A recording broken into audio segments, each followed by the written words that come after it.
coming out here after 30 years. Yeah, I ain't got nothing, but I'm gonna have something because I'm rich in personality, you know, and I'm rich in love. My family love me, and that's really all that counts. Hey man, shout out to everybody out there on Team Banky Pound, man. I appreciate the love. Hey. Appreciate the support. We out here, man. We pushing the speed, man. 24/7, 365. Big love to all my subscribers, man. Big love to all my members. Man, let's go. Let's get it, man. Let's come up in 2026 smoking. Keep bringing this thing up to where it needs to be. Keep putting this message out there, man. Keep letting these young kids know what's going on inside that penitentiary so they can want to stay out here in this free world. Cause this ain't where you want to be. You understand? Man, it's crazy because today I was just sitting here and I was thinking about what type of video to make, and it just came to my mind. I don't know what, I just thought about Augusta. And I thought about when I first got there, man, and I realized now, just reflecting back, how early that was in my bit. Southampton, receiving the wall, Augusta, third stop, early, because they were shutting down the wall, so I wasn't there that long. So when I think about that now, man, I realized I was, Augusta was new. Augusta was new. I think, if I ain't mistaken, Augusta had just opened in 1986, right? So I'm there by the end of 88 or 89. I'm there, right? So it's fairly brand new. I'm realizing now I was the first crash dummy on Augusta. I was the first crash dummy on Augusta, man. It was me. I was the first crash dummy. I was the one that ended up that they making the rules by because of what happened with me in the situation with me and Big Raymond, and I'm trying to think about my mindset at the time, man. So much had transpired in such a short period of time that my mind was really gone, man. It's like, man, these were some very, very dangerous times, man. And the crazy thing about it, reflecting back on it in my mind, is like, when you're in the middle of danger, you do not realize that it's dangerous. Now, I know that may sound like a little, mind-boggling, but it's so true, because I was surrounded with danger, but I didn't realize how dangerous it was, because you just trying to survive and you on some type of go mode type thing where you just want to make sure don't nothing happen to you. So it was just crazy the way my mindset was thinking back then, because I had seen all the stuff in the wall. I seen the dude get, killed. I had been fighting since the jail, since receiving. So, fighting in the wall. Now I'm here and all of this crazy stuff going on. And then when I first get there, somebody just, it went in my cell. As soon as I went on the yard and took all my stuff. So it's like my mindset was like crazy, man. And when I got to Augusta, it was just so wide open. It was just so many people moving around at the same time. And that's the first time I had ever been around it. Because Southampton receiving, you control moving. You moving, in groups or whatnot. You go to the wall. The wall was basically in the process of shutting down. So we only going out with our block. We only going, it's a lot of people in that block, but we only going out with them. We're not with the whole population. When you get on Augusta and you on an open spread like that, everybody's moving, doing breakfast. The yard is so big, there's so many people out there. You go out on the yard, it's like baby Las Vegas. Dudes is gambling, drinking, shooting dice, playing cards, playing basketball, playing horseshoes, playing baseball, playing volleyball, softball. It was too big and it was too much going on. And you got dudes running around, clutching and touching like they got the knife on them and this, that, and the third. So my mindset was already gone, man. I'm like, man, I'm meeting the dudes, really being around more than a couple of dudes now this, like from DC too. So I'm getting to know them, you know what I'm saying, like Dixon and Church and Snyder and Super D and, you know what I'm saying, and Daryl and, you know, so I haven't been around that many dudes like that. So the camaraderie was coming like, well, man, look, this is who you got to be with, because these is the only dudes that's from around your way, bro. We got to sit together, that type of stuff like that, right? So the whole mindset was crazy, man. And I'm like on some like super adrenaline stuff. I'm like working out like crazy. I'm trying to stay focused. I'm trying to lock in, but your mind saying, man, you got double life. You know what I'm saying? What is that? When, or if you going to get out. So your main thing is to just survive, man. So you got to think this prison opened in 86. And if I get there in, 88, end of 88 or say 89, I ended up, you know, with the stabbing joint with Big Raymond in 90. In 1990. So you talk about 86, 87, 88, 89, 90. 4 years of prison, only been open in 4 years. I get the first real big incident on the compound in its existence with the Big Raymond thing, because they had to boom, boom, boom, boom, helicopter him out there. They had never seen nothing like that before. You know what I'm saying? And they had never had to do what they was doing with me to a convict before, inmate before.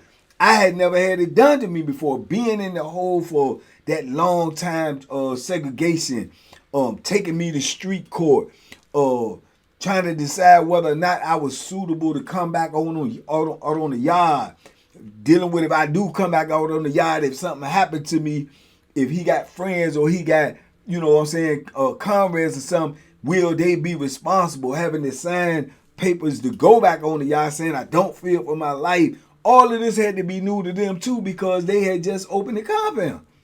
You know what I'm saying? So I was like the crash dummy. I was the one that they was learning the protocol of what to do in these incidents.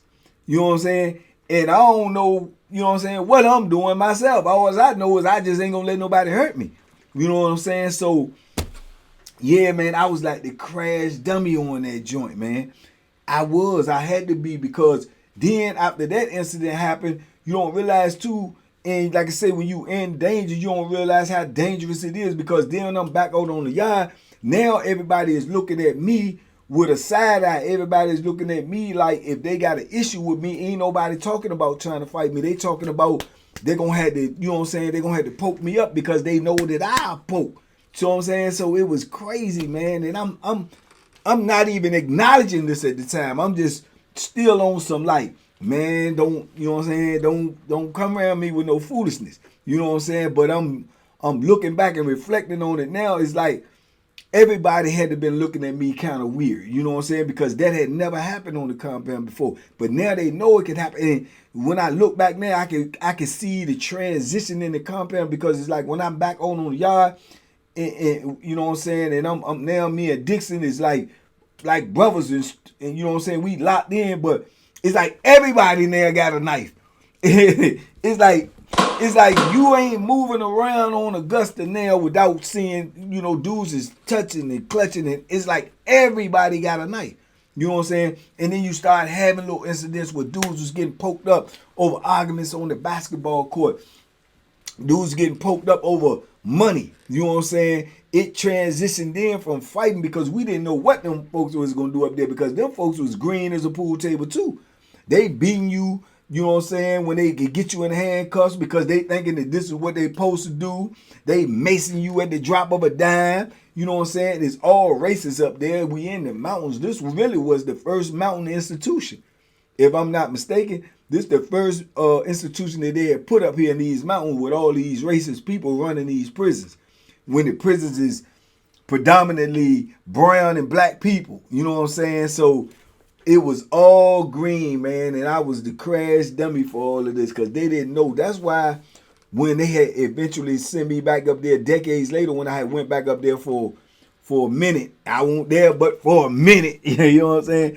they were like, nah, you getting up off here, you know, because those people who were there was officers and little sergeants and stuff. Now these people are wardens and majors and lieutenants and captains.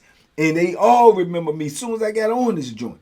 You know what I'm saying? Because I was the crash dummy. You know, you know what I'm saying? I remember the major pointing to me with other inmates saying, oh yeah, that's the one I was telling you about right here. Used to be back here when this joint first opened. Yeah. And they was looking at me like I was, you know what I'm saying, like I was some type of weirdo or something. You know, and they were surprised or not surprised as I thought they would be that I'm still locked up. They like, oh yeah, because they feel like I was gonna never get out. You know what I'm saying? Like I was gonna never get out, or like I never deserved to be out. So, man, it's crazy looking back on those situations, man, because it was like normal, man. It was like normal procedure, man, to get up, get yourself ready, you know, brush teeth, you know, wash your face, do what you gotta do. But before them doors open, man, you know what I'm saying, tuck your Bethlehem on you before you go up out this door, bro. They didn't even know the procedure then, even way back then, to be petting us down and checking us for knives and stuff, like entering and going in and out of the building. They just lightly pet you and let you go because they wasn't even thinking on that level. You know what I'm saying? They wasn't even thinking on that level, and the dudes on there was crazy. The officers was intimidated. They was scared. You know, we used to throw batteries at the officers. Man, things that you could, like, when I got further into my bit, you could never get away with these type. They would shut the compound down, man. They would shut their compound down. Man, these officers used to come in on the floor and get smart and stuff, man, and then be walking and doing their rounds, man, and dudes would be throwing, you know, D batteries at them. Man, get up out here. Get up, get your, you know what I'm saying? And they run up out of there. Female COs was walking around and they had to do a post by themselves, man. Them dudes was grabbing them on the butt and pulling up on them and talking to them, pressing them like that. And they were scared. And a lot of them, if they catch you doing this, because they even had the reckless eyeball charges on it. If they catch you doing this, now they're gonna get down on you for sure. They coming with the cavalry. But the females, a lot of them, the ones that was intimidated, they was so scared to even tell that these type of things was happening because they were scared of the backlash from it. Like, oh, I call the police, they're gonna come over here, and then they're gonna be mad at me, and then I'll never be able to walk the compound again because somebody's gonna want to hurt me because it was like, man, it was insanity back then, bro. Looking back, it was insanity, man. It's things I seen dudes get away with up there that you could never get away with in prison. Man, you can't even do this to a CO. You know what I'm saying, or a female, let alone a female. Man, they gonna bum rush you so fast. They coming. If a female leave up out that block and say the dude touched my chest, or he touched me like that, or he bumped me, man, they coming and lock you up immediately. And they giving you assault on the officer charge, and they gonna probably try to take you to street court and give you about anywhere from 8 months to 18 months. You know what I'm saying? So, but it was like the compound was new. It was green. We didn't know. It was like we was setting the rules and for future of how they was gonna run their institution. You know what I'm saying? We was setting the rules. And they was slowly catching on because it's like everything after an incident happened, it tightened up. The grip tightened up like a boa constrictor. Then we couldn't do this no more. Something else happened. We couldn't do this no more. Something else happened. We couldn't do, because they set rules for it. You know what I'm saying? It's like we made the rules for the compound by how we, you know what I'm saying, did what we did and things unfolded. You know, and they won't hip to the drugs like that. You know what I'm saying? They had no clue. You know what I'm saying? And man, it was some wild days, man. Man, it was some wild days, man. Man, that was crazy, man. You could get up in the morning, that yard open, man. You could just walk to the booth and say, hey, open the door, I'm going out on the yard. You know what I'm saying? Some days is gone later on. You know, stuff like that, man. You go in the yard, or you supposed to go down and go out and go through the back and go on your yard, but you could come down and just walk out the front door and go all the way down and go over there on their yard, the other yard, if you trying to get at somebody. You know what I'm saying? And they ain't know what was going on. You know what I'm saying? Dudes were sneaking over to the laundry, bringing extra laundry and stuff back because the dudes that work in the laundry, they'll tell them to come over there and they'll come back and smuggle all these extra sheets and pillowcases and socks and stuff back, and then dudes be selling them on the yard all day long. You know what I'm saying? Dudes was telling them, come to the kitchen, come to the back door. Dudes will get the back door open like they got to come out there and dump ice and do this and do, and give coolers full of food and stuff to bring back to the pod, and big concentrated juice joints for the wine makers and stuff, and big concentrated tomato paste. You know what I'm saying? It was, boy, man, we were truly, man, living in like another world, man, that people couldn't even understand out here on the street, man, the way we was moving in there. And we thought we was doing something, man. We was just surviving, man. Everybody was on this joint, man, just surviving. We was all young. We was green. The old timers on the camp at the time was few, very, very few. Dudes that had been locked up 15, 20 years or something. It wasn't that many of them type of dudes on the compound. You know what I'm saying? So you talking about, because it's a new compound, so they bringing all these new people that's getting locked up 2 years, 3 years, 4 years, 5 years, 7 years, 8 years. This is who the compound is filled up with. So a lot of these dudes ain't even been in no real, you know what I'm saying, they learning too, so they nervous like I was. You know what I'm saying? Make no mistake about it, it was nervous purvis type time. You know what I'm saying? So everybody not wanting to get hurt, so they learn, oh, you got to get a knife. Dudes got knife, but they ain't really trying to use it because they know consequences come with that too. I just ended up being the crash dummy. So when they seen how long I stayed in the hole, and man, I was back there so long, when I come out, dudes thought I had been gone. They thought I had got transferred. You know what I'm saying? They thought I was out of here, you know, because they hadn't seen nothing like that before. So then when I popped back up and they like, man, you came back. I ain't never leave. I ain't never go nowhere. I've been in the cut, in the bag. Been in the bag, going through it. And then with me, I'm losing my mind because I don't know, you know what I'm saying? I ain't never dealt with this. I don't know what's going on. Am I going to get out? I got life sentences. Is this now, when you do something like this, is this what they do? They leave you back here for the rest of your time? You never go back out to pop? I didn't know none of that. You know what I'm saying? Then I'm scared to really let my people know what's really going on because I didn't want them to be worried or thinking that, you know what I'm saying, or what had he done, or he done almost killed somebody, or why would he do that? And I didn't even want to answer those type of questions. You know what I'm saying? So the whole time, I'm in danger of these COs, you know, killing me because they were scared of me or beat me to death, or going back out on this yard and somebody killing me because now they scared of me thinking that I'm crazy. You know what I'm saying? But all the time, all I was just trying to do was just make sure couldn't nobody hurt me. You know what I'm saying? I was just trying to make sure couldn't nobody hurt me. And if I thought somebody was going to hurt me, like I thought Big Raymond was going to do what he said he was going to do, kill me, what am I supposed to do? I don't know what to do besides neutralize the threat. So, man, it was just, and I'm young. I'm super duper young, man. You talking about what, 8, 7, 8, 9, 90, 21, 2, 3. I'm like 23 years old, man. 23, 24 years old, dog. In the penitentiary, facing forever. You know what I'm saying? Around a bunch of savages, around a bunch of people that don't know, you know what I'm saying, no more than what I know. You know what I'm saying? They trying to survive too. So either you going to be on one end of it or you going to be on the other end of it. You know what I'm saying? When something come your way. You either going to be the one to get hurt or you going to be the one to hurt somebody. So you have to make your mind up of how it's going to go down. And yeah, man, I turned out to be the crash dummy, man. As you know, looking back on it now, I was the one. I was the crash dummy. I was the one that everybody was looking at and said, oh, yeah, he did that, so damn, we could do that. Oh, wait a minute, hold on. Look how they carried him. I don't know now. Woo. You know what I'm saying? That's why, and my paranoia was so high, and that's why I didn't even last long, because I wasn't even out long before the incident happened with me and Dixon in the you know what I'm saying, the big white boy. And then I'm back in the cut. And then they won't tolerate me no more. Oh, he got to go. You know what I'm saying? I ended up on Mecklenburg in the hole. You see what I'm saying? From hole to hole. So, man, and the whole time I'm just like in a daze. Like, this is what penitentiary is. This is the life that I'm stuck with now. This is how I got to live.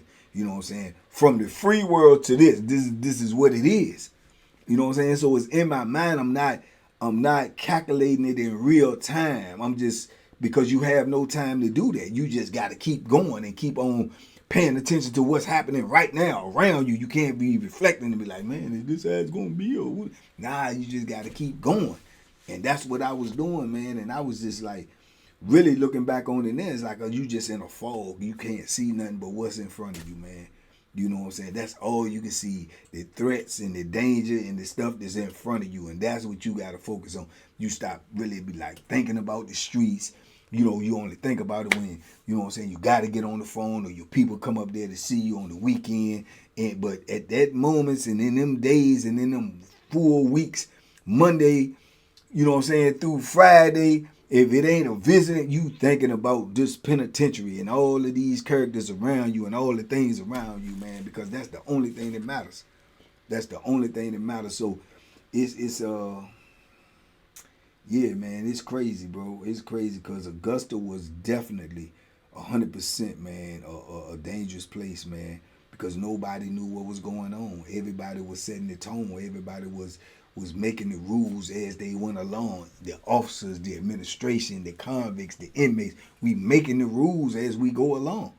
Oh, well, can't do this no more. Oh, we found that. Oh, they be breaking the fence off, making knives. Oh, we gotta check the fence. Oh, they didn't know nothing. And we knew less. And we knew less. It really was the old timers that was, the few that was there that was making the penitentiary the way it was. Because of the way they was acting, the block squares and, you know, the Chuckies who had been down for a minute, 12, 13. It was those guys. You know what I'm saying? That was really setting the tone, and you see how they was carrying it. Them dudes was no nonsense. They weren't playing and they, you know what I'm saying? And you see them, they got them things. And then you heard the rumors that they have used them things. So you thinking that this is what you got to do in order to get this type of respect. So this is, you know, if you taking heed, and that's what it was. That was the mindset. Okay, this is that. You know what I'm saying? Because, man, jokers weren't playing with Chucky. You know what I'm saying? At all. Them dudes, by then, I think Chucky had been down over a decade. You know what I'm saying? Over a decade. And it wasn't too many dudes on the compound like that. A few. And all of them was serious cats. You see what I'm saying? So this was, you know what I'm saying? You a young dude in here, then you gotta say, okay, then this is what it is. But it's a dangerous life, man, because it could go both ways. It's like you could get somebody, you could get got. So every day you thinking that I can get got. So you like, okay, well, I'm gonna be the getter. Crazy, man. Crazy. And had me come up there, young and dumb. Hey, I'm gonna be the first one to jump out there.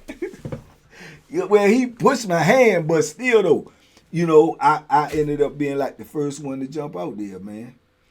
And I paid the price for it too, because it followed me my whole bit. Good, bad, and the ugly behind it followed me my whole bit, man. So crazy, crazy work there, man. Crazy work. I never even really reflected on these days like I'm, you know, thinking about them now. I never really reflected on them because, like I say, you just push through them and get through them. Now that's behind you. You just worry about what's going on right now. But, you know, out here telling these stories and stuff and reflecting back on these things is just giving me a different perspective of it. And a lot of it, to be honest, like I say, man, I don't even know how I made it through some of this stuff, bro. Because it was insanity. It was truly, truly insanity, man. But, you know, God is good, man. God in the squad, man, brought me through one more again, man. But anyway, man, I just wanted to share that with y'all. I know this story may went here and there because I'm just reflecting in my mind. I had no real story to tell y'all. I'm just reflecting in my mind about these days, and I just come to the realization that I feel like, you know what I'm saying, I was the crash dummy back then. I was the one that jumped on off that porch, man, and did some crazy stuff, man. But I gotta ask myself too, what would have happened if I didn't? What would I even be here to tell y'all this? Would he would have followed through with what he said he was gonna do? Who knows? You know what I'm saying? Who knows? Y'all talk to me in the comments. I talk back. Tell me what y'all think, man. Hey, man, we out here. Let's go. Let's keep going, man. Let's push this thing, man. Check your subscriptions, man. They with the skullduggery, they taking away your subscriptions. They taking away your likes. So hit your likes. hit your subscription, hit your notification bell, man, so you can know when we dropping these videos, so you can be on top of it, man. And I appreciate each and every one of y'all, man. Let's go, let's get it, man. Let's save these youngins, man, from this type of life, man, because it ain't meant for nobody, man. Peace, love. Love is love, and we gone.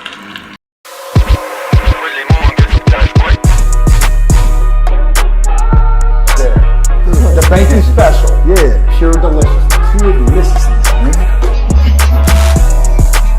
My name is Banky, man. Everybody calls me Banky. That's the name that I got from my grandmother when I was young.